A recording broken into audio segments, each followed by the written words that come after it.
E no estudo de hoje em Psicosofia, a gente viu como Psicosofia se salva do caos. Na verdade, é um processo. E foi um estudo muito interessante, muito rico. Se você quiser ver o estudo completo, ele vai estar aqui abaixo ou acima desse vídeo. Eu vou colocar, anexar os dois bem pertinho. Mas é bem interessante ver os pontos principais aqui desse capítulo, que ainda não é o texto original, mas sim a introdução, a comentada de Raul Branco, onde a gente está conseguindo extrair a essência e aproveitar um pouquinho mais do conteúdo, do sentido dele, procurando esse sentido das palavras. Então, no processo da metanoia que Psicosofia passa, a metanoia nada mais é do que a transformação, é a mudança de estado de consciência, a mudança da mente. É quando a gente sai de um padrão, né, que você está meio inconsciente em algum processo, e você simplesmente desperta e fala, caramba, isso precisa mudar, não quero mais ser assim. Então, são essas junções de metanoias e de experiências que ela vai absorvendo durante várias eras, várias encarnações, que a gente entende como encarnação, e dentro das encarnações, muitas experiências que vão somando para esse processo de transformação. E um ponto muito interessante que tem aqui, eu gosto muito do que contrapõe o que a igreja convencional nos traz, né, para que a gente possa ampliar a nossa percepção de verdade. É que Psicosofia, ela tem uma fé muito grande no alto. Então, ou seja, ela sabe aonde ela pode chegar, ela sabe que existe um caminho, que o amor e que Deus, né, a essência divina, é muito maior do que tudo, e que por mais que ela viva nesse processo, que ela cai e levanta, que é o que vai acontecer com a gente, o que acontece o tempo todo, nós caímos, mas a questão não é cair, é quão mais rápido e com mais eficiência a gente levanta todas as vezes que nós caímos.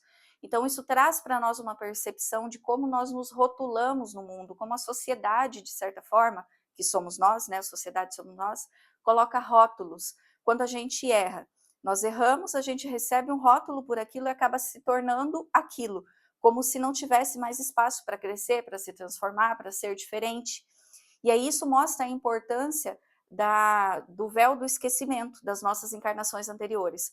Porque se hoje, quando a gente não faz mais o mal deliberado, que é o mal pelo mal, nós ainda temos dificuldade de relevar, de se perdoar e de seguir em frente, imagina se a gente lembrasse de quando nós ainda fazíamos o mal pelo mal, por escolha mesmo, racional.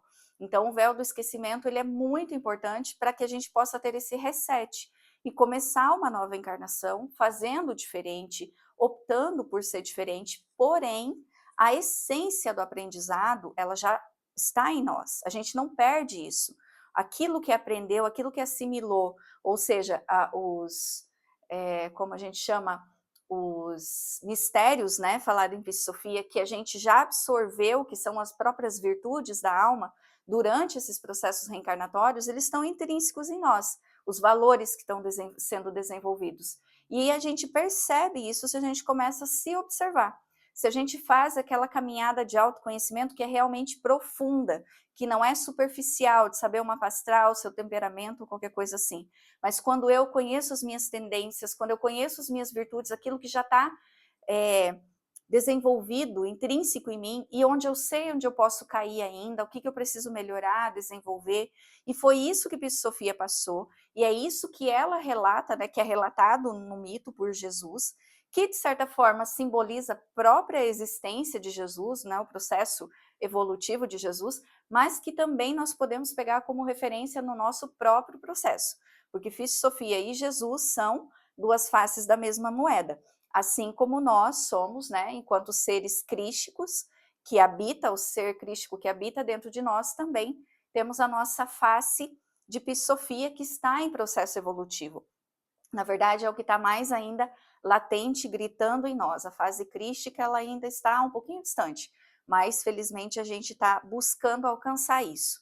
E dentro dessa perspectiva, que eu achei muito interessante, sobre o sentido das encarnações, sobre a existência, é muito legal um fator que o autor coloca aqui, falando sobre o que nós viemos para desenvolver, qual que vai ser a nossa métrica quando a gente desencarnar, para saber se foi uma encarnação válida, se a gente realmente aproveitou tudo que podia aproveitar, né? E as métricas são o caminho reto, a retidão, ou seja, a escolha em viver com base na moral, E essa moral não é uma questão religiosa, não é uma questão das leis humanas, é a moral que nós conectamos do divino, a verdade do nosso Cristo interno, do nosso terapeuta interior, e não a verdade que está fora, que já abre um outro parênteses para a gente, que nós comentamos, foi muito interessante no estudo, sobre a verdade que fere e a mentira que consola, como a gente equilibrar isso, mas daí você dá uma olhadinha lá,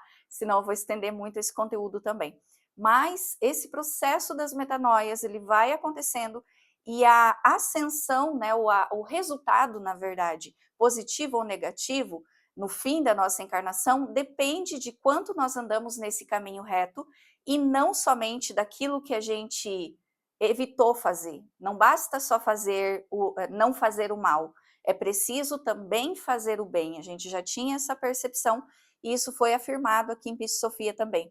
Mas que a gente vá desenvolvendo esse caminho, além de absorver os mistérios, que nada mais são do que as virtudes, ou a própria evolução. Quando eu brinquei falando que nós passamos de fase no jogo do Mario, e aí é uma fase um pouco mais elaborada, um pouco mais difícil, mas é porque ele conseguiu superar a anterior. E aí ele levou um monte de estrelinha junto.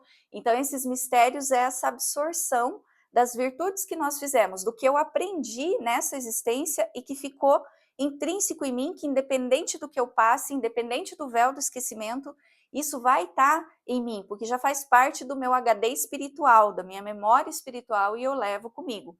Em contrapartida, a gente vê muito isso dentro da igreja, um paradoxo, né? Onde são estimulados os mesmos mistérios, a gente pode comparar com os sacramentos, que se você passar pelo batismo, se você passar pela primeira comunhão, pela Eucaristia, pela primeira comunhão, pela Eucaristia, se você casar na igreja, se você fizer todo o processo, é como se você estivesse absorvendo os mistérios e subindo os sacramentos, né? Mas a interpretação que Psicosofia traz para a gente é que isso ainda é um movimento externo, que não adianta de nada eu me batizar se eu não viver na retidão. Não adianta eu fazer comunhão, crisma, ir lá e pedir perdão dos meus pecados no domingo, se eu continuo agindo da mesma forma sem utilizar a consciência na segunda, na terça. Que é essa percepção de transformação e autorresponsabilidade dentro da vida que faz com que a gente evolua de verdade, né? Que as metanoias e as transformações vão acontecendo. Então, essa é a proposta de Psicosofia. Diferente da gente depender externamente. Até ele fala aqui no texto que a fé de Psicosofia é tão grande, mas não é aquela fé de que Jesus vai estender a mão e tirar ela da onde ela está, que é o que muitas vezes é pregado pela igreja, que Jesus é o Salvador, mas sim que Jesus está a amparando, mostrando o caminho, dando a luz para que ela siga, para que ela faça a trajetória, e não que ele vai fazer por ela. Então não é um sacramento, não é um batismo, não é uma comunhão, não é a bênção do padre, não é, o perdão dos pecados que vai fazer de fato com que a mudança aconteça. Mas quando a gente faz essa mudança interna, essa transformação dentro de nós e para de depender ou de transferir isso para o movimento externo. Então, são uma passagem assim que trouxe muita coisa, muito rica, mas que traz conhecimentos muito profundos. Se você quiser ver a aula completa, acredito que vale a pena, é bem bacana, e nós estávamos lendo especificamente na página 54.